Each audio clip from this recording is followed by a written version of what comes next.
آداب دوستو، میں ہوں غوث سیوانی۔ آپ نے بریانی کھائی ہے؟ اگر کھائی ہے تو کون سی بریانی کھائی ہے؟ کلکتے والی بریانی، حیدرآبادی بریانی، یخنی بریانی، دم بریانی، لکھنوی بریانی یا سندھی بریانی، کچی بریانی یا میسوری بریانی، میمنی بریانی یا کلیانی بریانی، مغلئی بریانی یا کوفتہ بریانی۔ بریانی کی اس کے علاوہ بھی بہت سی قسمیں ہیں، اور ان دنوں تو مچھلی بریانی، جھینگا بریانی، سبزی بریانی جیسے الفاظ بھی سننے کو ملتے ہیں۔ اگر آپ نے ان میں سے کسی بھی قسم کی بریانی کا ذائقہ چکھا ہو تو قسم کھا کر بتائیے کہ آپ کو مزہ نہیں آیا۔ اگر نہیں آیا تو اس کا مطلب ہے کہ آپ کی زبان اور قوت ذائقہ کو علاج کی ضرورت ہے۔ یہ ممکن ہی نہیں کہ آپ بریانی کھائیں اور مزہ نہ آئے۔ یہی سبب ہے کہ آج ہندوستان، پاکستان اور بنگلہ دیش ہی نہیں، دنیا بھر میں بریانی ملنے لگی ہے، اور ریسٹورنٹ سے لے کر گھروں تک میں بریانی پکنے لگی ہے۔ بر صغیر کے لوگوں کے بیچ تو بریانی مقبول ہے ہی، مگر اب تو اس کا ذائقہ غیر ملکیوں کو بھی اپنی لپیٹ میں لے رہا ہے، اور اس کی مقبولیت سرحد کی حدود کو پار کر رہی ہے۔ دوستو، اگر ہندوستان کے مقبول کھانوں کا سروے کیا جائے تو اس کی فہرست میں سب سے اوپر بریانی کا نام آئے گا۔ ملک کا کوئی ایسا صوبہ نہیں جہاں بریانی نہ پسند کی جاتی ہو۔ اسے پکانے کی سینکڑوں ترکیبیں آپ کو مل جائیں گی، اور اس کے بہت سے ذائقے بھی مل جائیں گے، مگر بریانی بہرحال ایک ہے۔ اس ڈش کی خصوصیت یہ ہے کہ مکمل طور پر ہندوستانی ہے۔ ہندوستانی مسلمان جس قدر دیسی ہیں، اسی طرح بریانی بھی دیسی ہے۔ جس طرح لٹی چوکھا، مکے کی روٹی، سرسوں کا ساگ، اڈلی ڈوسا دیسی ہیں، اسی طرح بریانی بھی دیسی ہے۔ جس طرح ہندو، مسلمان، سکھ، عیسائی کے بغیر ہندوستان کا وجود مکمل نہیں ہو سکتا، اسی طرح بریانی کے بغیر ہندوستانی کھانوں کا ذائقہ بھی ادھورا ہے۔ اس کے مکمل ہندوستانی ہونے کی ایک دلیل یہ بھی ہے کہ اس میں استعمال ہونے والے انواع و اقسام کے مصالحوں کے پیدا ہونے کی زمین ہندوستان ہی ہے۔ یہ مصالحے اگر دنیا کے دوسرے ملکوں میں ملتے بھی ہیں تو وہ یہاں سے ایکسپورٹ ہو کر جاتے ہیں، اور ہزاروں سال سے سرزمین ہند کی شناخت دنیا بھر میں مصالحوں کی سرزمین کے طور پر رہی ہے۔ بریانی کب ایجاد ہوئی، کیسے ایجاد ہوئی، اس تعلق سے مختلف روایتیں ہیں۔ ان روایتوں کو تاریخی کم اور عوامی زیادہ سمجھنا چاہیے۔ بریانی کا لفظ فارسی کے بریاں سے بنا ہے، جس کا مطلب ہوتا ہے کسی چیز کو تیل یا گھی میں پکانا۔ اصل میں بریانی ہندوستان کے مسلم عہد حکومت کی ایجاد ہے، اور بعض روایتوں کے مطابق اس کا سہرا مغل حکمراں شاہ جہان کی بیگم ممتاز محل کو جاتا ہے۔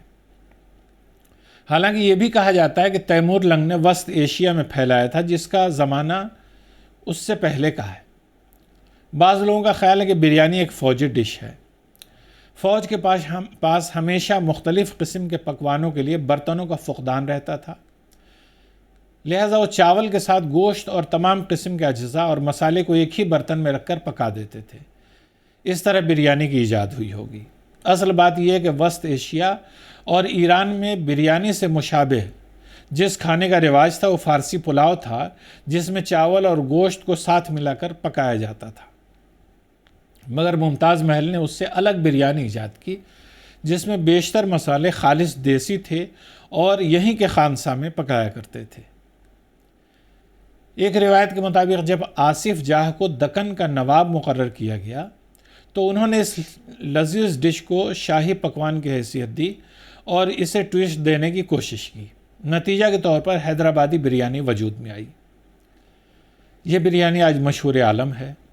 خوش قسمتی سے بریانی کو ابتدا سے ہی بادشاہوں اور نوابوں کی سرپرستی حاصل رہی، اور اس نے شاہی باورچی خانوں سے نکل کر عوام کا بھی دل جیتا۔ شاہی سرپرستی اور لاجواب ذائقے کے سبب بریانی کو خاص طور پر مقبولیت حاصل ہوئی، اور اسے لکھنؤ کے نوابوں کے کچن میں بھی اہتمام کے ساتھ پکایا جانے لگا۔ اودھ کے آخری نواب واجد علی شاہ کو جب کلکتہ جلا وطن کیا گیا تو ان کے ساتھ بریانی بھی کلکتہ پہنچی، اور یہاں کے ماحول میں اسے الگ ٹویسٹ ملا۔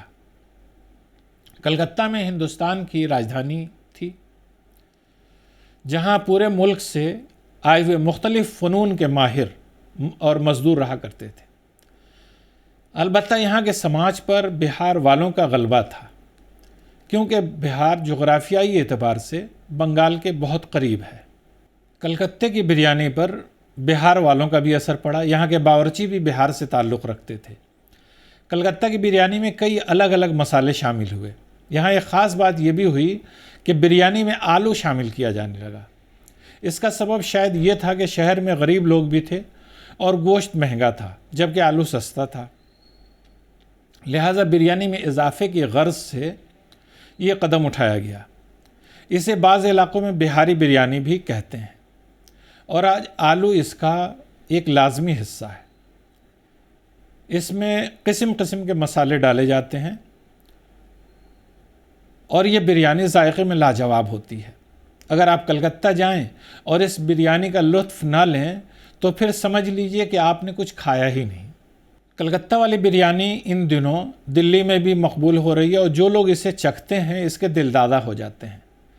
بنگال میں ملنے والی بریانی سے ملتی جلتی بریانی بنگلہ دیش کے دارالحکومت ڈھاکہ میں بھی ملتی ہے، اور یہ بریانی اب آسام کے گوہاٹی میں بھی ملنے لگی ہے، یہ بھی بہت مقبول ہے۔ وہیں بھوپال میں بھی اس سے الگ ایک بریانی عام طور پر ملتی ہے۔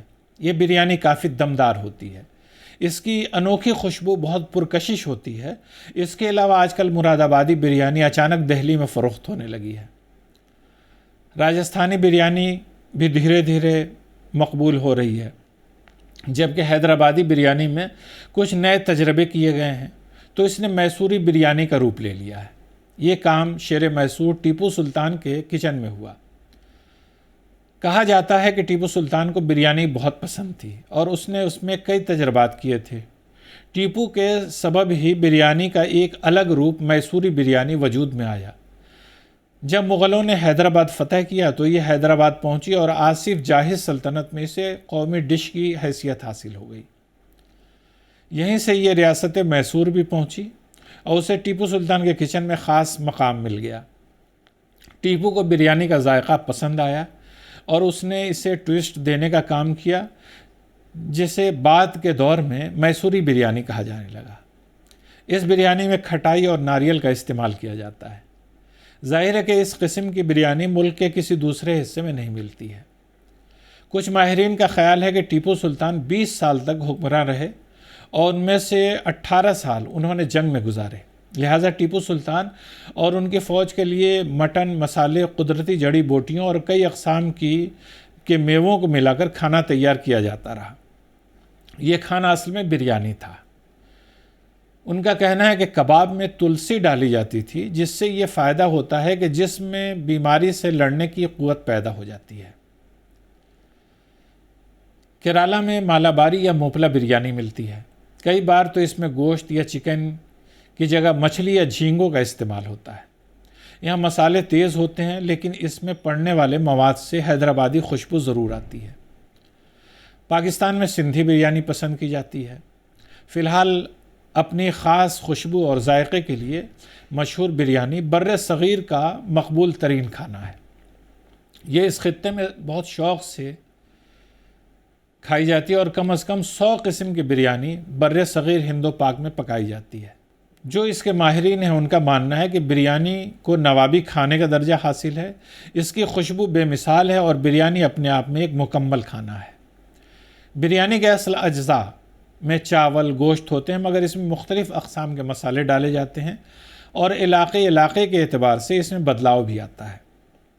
مسالوں میں گھی، جائفل، جاوتری، کالی مرچ، لونگ، دارچینی، بڑی اور چھوٹی الائچی، تیز پات، ادرک، لہسن، پیاز، کاجو، کشمش، دہی اور دودھ وغیرہ کا استعمال ہوتا ہے۔ کچھ علاقوں کی بریانی میں دال، انڈے اور ٹماٹر بھی ڈالے جاتے ہیں۔ اچھی کوالٹی کی بریانی میں زعفران بھی استعمال کیا جاتا ہے۔ بریانی کی مختلف اقسام ہیں اور انہیں الگ الگ طریقوں سے پکایا جاتا ہے۔ دھیمی آنچ پر بھی کافی دیر تک مسالے میں لپیٹے ہوئے گوشت کو اس کے اپنے ہی رس میں پکنے کے لیے رکھا جاتا ہے۔ اس میں چاول کی تہہ ہوتی ہے اور خوشبودار مسالے بھی ہوتے ہیں۔ دلی سے کلکتہ تک اور حیدرآباد سے بھوپال تک آپ جہاں بھی جائیں آپ کو فٹ پاتھ پر بھی بریانی مل جائے گی، مگر سچ پوچھو تو یہ سب بریانی کے نام پہ کوئی اور ہی چیز ہے۔ اصل میں فٹ پاتھ پر بریانی فروخت کرنے والے کم قیمت پر فروخت کرتے ہیں اور کھانے والوں میں بیشتر غریب طبقے کے لوگ ہوتے ہیں جنہیں سستا کھانا چاہیے ہوتا ہے۔ ایسے میں یہ ممکن ہی نہیں کہ کم قیمت پر بریانی کو اس کے اصل لوازمات کے ساتھ تیار کیا جا سکے۔ سچ پوچھا جائے تو بیشتر لوگ اب بھی بریانی کو حقیقی ذائقے سے بے خبر ہیں۔ زیادہ تر جگہوں پر ملنے والی بریانی کو صرف کڑھائی بریانی ہی قرار دیا جا سکتا ہے۔ یہاں لمبے چاول تو ہوتے ہیں اور زرد رنگ بھی ہو سکتا ہے، لیکن حقیقی بریانی سے یہ بہت مختلف ہے۔ اس بریانی میں رنگ ڈالا جاتا ہے جو صحت کے لیے نقصان دہ ہے، اور ماہرین کا ماننا ہے کہ اس کا زیادہ استعمال کینسر کا سبب بن سکتا ہے۔ کچھ بڑے ہوٹلوں یا ریسٹورنٹ میں ہی اسے روایتی طریقوں سے پکایا جاتا ہے۔ اصل میں بریانی دو اقسام سے بنائی جاتی ہے، پکی بریانی اور کچی بریانی۔ پکی بریانی بنانے کے دوران سینکا ہوا چاول اور گوشت کی تہیں ایک کے اوپر ایک کر کے ڈالی جاتی ہیں، جبکہ کچی بریانی میں کچے چاول اور کچے تیل، مسالے وغیرہ کے مرکب لپیٹے ہوئے گوشت کو ایک کے اوپر ایک رکھ کے پکایا جاتا ہے۔ یہ عام طور پر چکن اور مٹن کے ساتھ پکایا جاتا ہے، کبھی مچھلی کا بھی استعمال کیا جا رہا ہے۔ آخر میں ہانڈی کو گوندھے ہوئے آٹے سے سیل کر دیا جاتا ہے تاکہ وہ اپنی ہی بھاپ سے پک سکے۔ دلی میں یخنی بریانی کا رواج ہے، جس میں ثابت مسالوں کو پانی ابال دیا جاتا ہے۔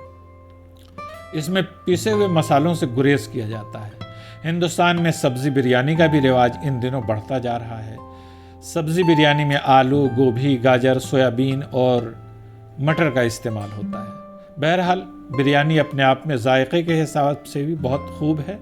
آپ بھی اس کا مزہ لیجیے اور مجھے اجازت دیجیے۔ خدا حافظ۔